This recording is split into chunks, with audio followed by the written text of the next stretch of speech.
మొదలు పెట్టాలా?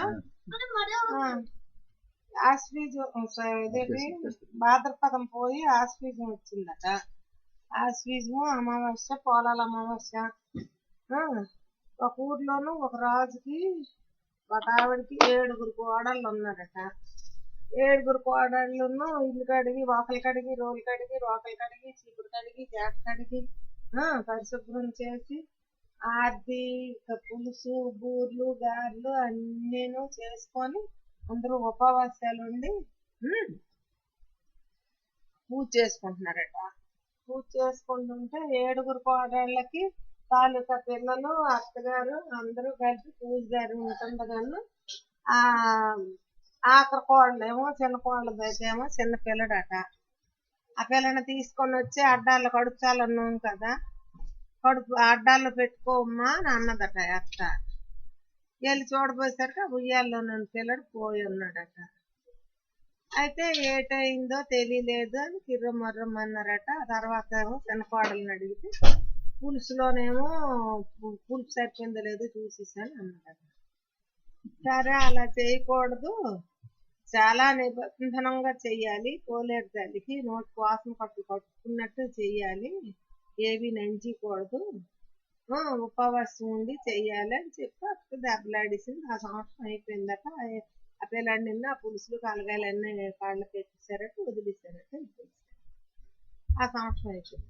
2వ సంవత్సరం కూడా అలాగే అయ్యిందట.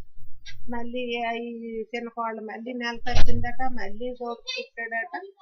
అందరూ ఇల్లు కడిగి, వాకలు కడిగి, రోలు కడిగి, రోకలు కడిగి, చీపురు కడిగి, చేట కడిగి అన్ని పరిశుభ్రంగా అన్ని రకాల కాయగూరలు తెచ్చుకొని 9, 5, 9, 11 ఎన్నో మొత్తానికి 5 తగ్గక అన్న కాయగూరలు, కలగాయ పులుసు అంతా చేసి ఇల్లు కడిగి వాళ్ళకి అన్ని కడిగించుకొని కలగాయ పులుసు, బూర్లు, గారెలు, ఆర్ది అన్ని చేసి చలివిడ అడపప్పది పెట్టుకొని పూజ ధర పండు కాయ పెట్టుకొని అందరూ మళ్ళీ 7 కోడళ్ళు ఉండండి.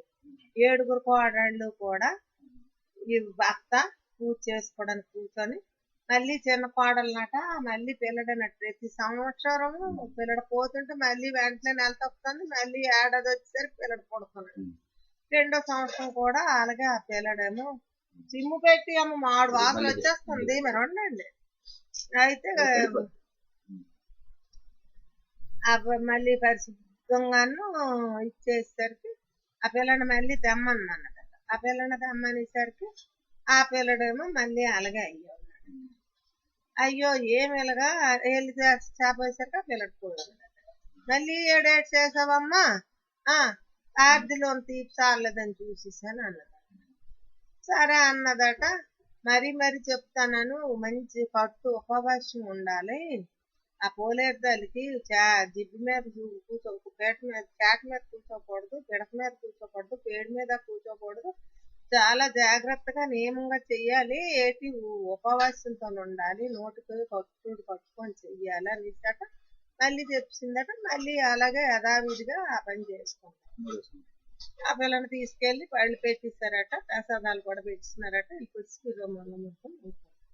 మళ్ళీ పోయి పోలనమస్ వచ్చిందట. మళ్ళీ అదే భాద్రపదం పోయి ఆశ్వీజం వస్తే ఆ పోలమ్మవచ్చు కదా, ఆ పోలమ్మవచ్చికి మళ్ళీ అలాగే ఇల్లు కడిగి, వాకలు కడిగి, రోలు కడిగి, రోకలు కడిగి, చీపురు కడిగి, చేట కడిగి శుభ్రంగా పరిశుభ్రంగా అన్ని చేసుకొని మళ్ళీ ఆర్ది కలగాయి గుడ్లు, గారెలు, పళ్ళు, కాయలు అన్ని పెట్టుకొని మళ్ళీ పూజకి అన్ని అమ్ముకొని అందరు కూర్చొని మళ్ళీ చిన్న కోడళ్ళేమో పిల్లల్ని తెచ్చుకోమందట.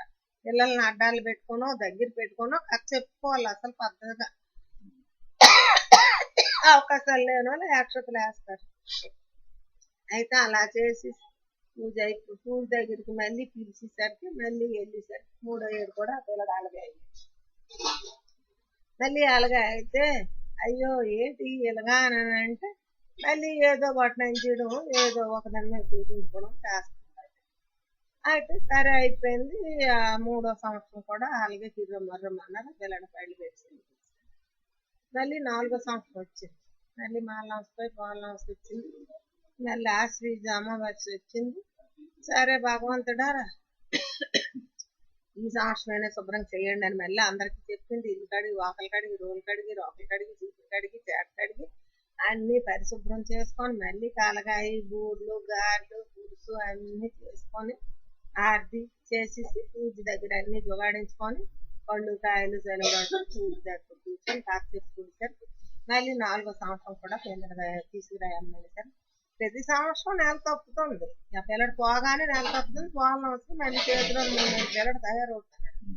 సరే పోలం వచ్చేసరికి ఏమో ఏదో వాటి నియమంగా చెయ్యాలా, పోలెత్తలకి టిప్పులు, కారాలు అది తాళకుండా ఉండకూడదు అనుకుంటుంది. అది నేను చేస్తుంది. అయితే అలాగ మళ్ళీ ఆ సంవత్సరం కూడా పిల్లడు నేను తెచ్చేసరికి 4, 7 పిల్లడు కూడా అలాగే. సరే 4, 7 పిర్రం మర్రం అన్నారు. సరే ఆ 4, 7 పిల్లడిని పళ్ళు పెట్టేశారు. అయిపోయింది. ప్రసాదాలనే నాన్నపని అయిపోయింది. 4 ఏళ్ళు పెట్టాను. 5వ ఏడు మళ్ళీ వచ్చింది. 5వ ఏడు కూడా మళ్ళీ అలాగే అని దెబ్బలాడి మళ్ళీ అందరినీ శుభ్రంగా నియమంగా నియమిష్టంతో చెయ్యండి అమ్మా అని మళ్ళీ 4 ఏళ్ళు బట్టి ప్రసాదాలు కూడా తినడం అయింది కాదు. ఇది 5 ఏళ్ళు అయిపోతుంది. ఈ సంవత్సరాన్ని శుభ్రంగా చేయండి నా కోడళ్ళకి అందరికీ సరి చెప్పింది. చెప్పేసి శుభ్రంగాను మళ్ళీ ఇల్లు కడిగి, వాకిలు కడిగి, రోలు కడిగి, రోకలు కడిగి, చీపురు కడిగి, చేట కడిగి ఇల్లంతా శుభ్రంగా చేసుకొని ఉపవాసాలు ఉండి 7 కోడళ్ళు అత్త శుభ్రంగా చేసుకొని పూజ మళ్ళీ అన్ని అమర్చుకున్నారు. అన్ని అమర్చేసరికి మళ్ళీ మామూలుగా 5వ సంవత్సరం పిల్లల్ని కూడా తెచ్చి పెట్టుకోయి అమ్మ అనేసరికి మళ్ళీ అదే శాఖపేట మీదో కత్తిపేట మీదో ఎక్కడో కూర్చుండిపోతుందట ఆయమ్మ. తెలియదు కొంత తెలిసి తప్పు చేయకూడదని తెలియక చేసేస్తుంది.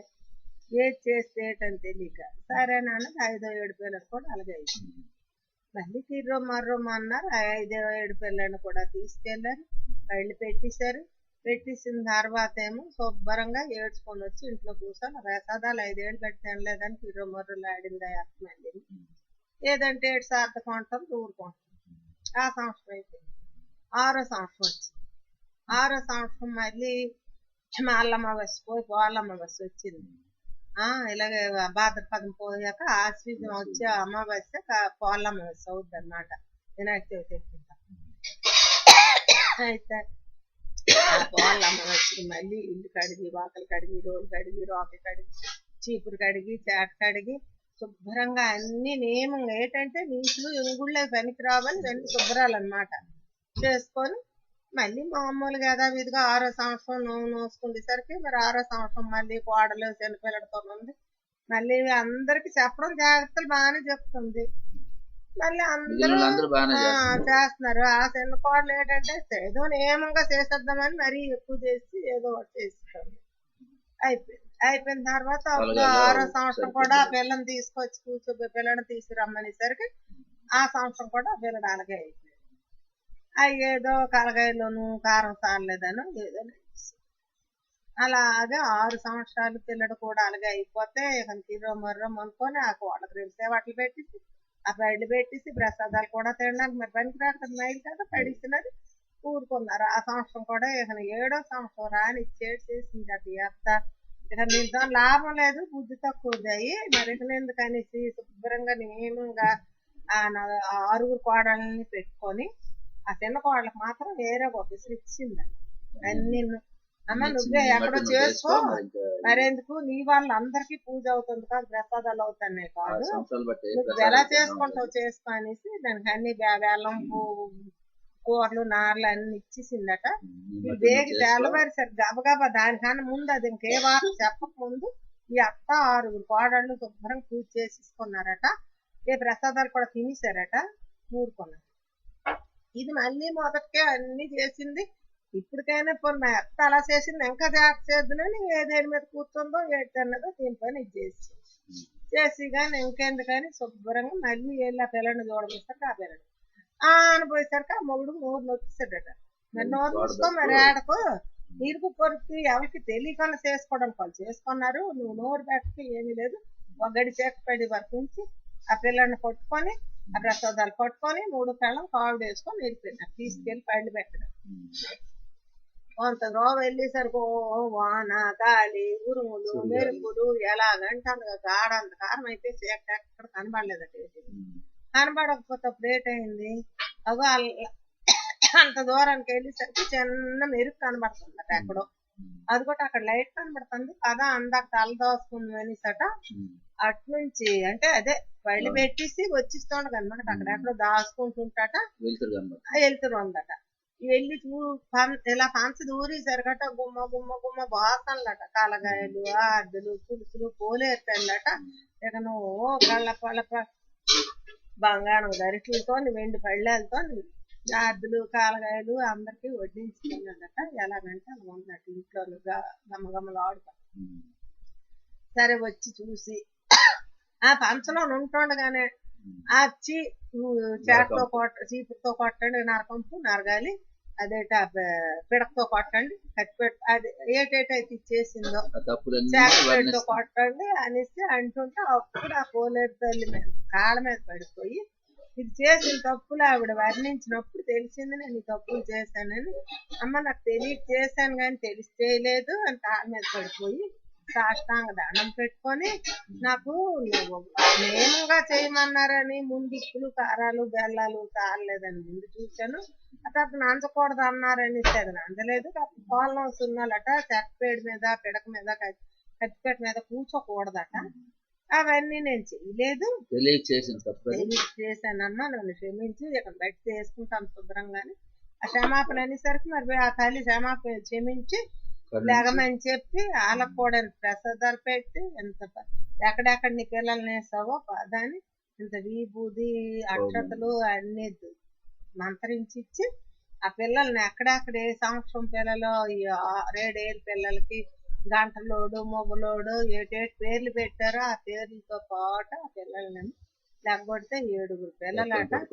7 ఆర్థిక గోన్లు, 7 కలగాయలు, 7 సంవత్సరాలు అన్ని కలిపి అప్పుడు వండినట్టు తయారైతే ఇక మనుషుల్ని పెట్టుకొని కావులను పెట్టుకొని తీసుకొని ఇంటికెళ్ళి చక్కగా ఇంటి నిండా పిల్లల్ని పెట్టుకొని అప్పుడు ఆ తల్లి కట్ట దండం పెట్టిందట. అందుకే అంటారు కథలో, అమ్మ నీ ఇల్లు ఆవు పెడతా నొలుపుతాను, మా ఇల్లు వచ్చా పీతో నొలుకు అని. అంటే వచ్చా పీతులు అంటే చిన్నపిల్లలు శుభ్రంగా పుడితే కదా మరి వచ్చా పీతులు ఉంటాయి చిన్నప్పుడు. అందుకని అలాగ అనుకొని కథలోపమైనా రథలోపం కాకుండా తల్లి వాళ్ళు చేశారని మనం చేస్తాం అయితే అలా చేసుకుందట. అంతట్లో అత్తేమో ఎందుకని ప్రయాణం ఉండదు అటు చేసిందట. సాయంత్రం సడి సప్పుడు లేనట్టుంది అని సాయంకాలం ఇంటికి సెల్లు ఒంగోని చూస్తే గొడవ వినబడుతుందని చూస్తాట.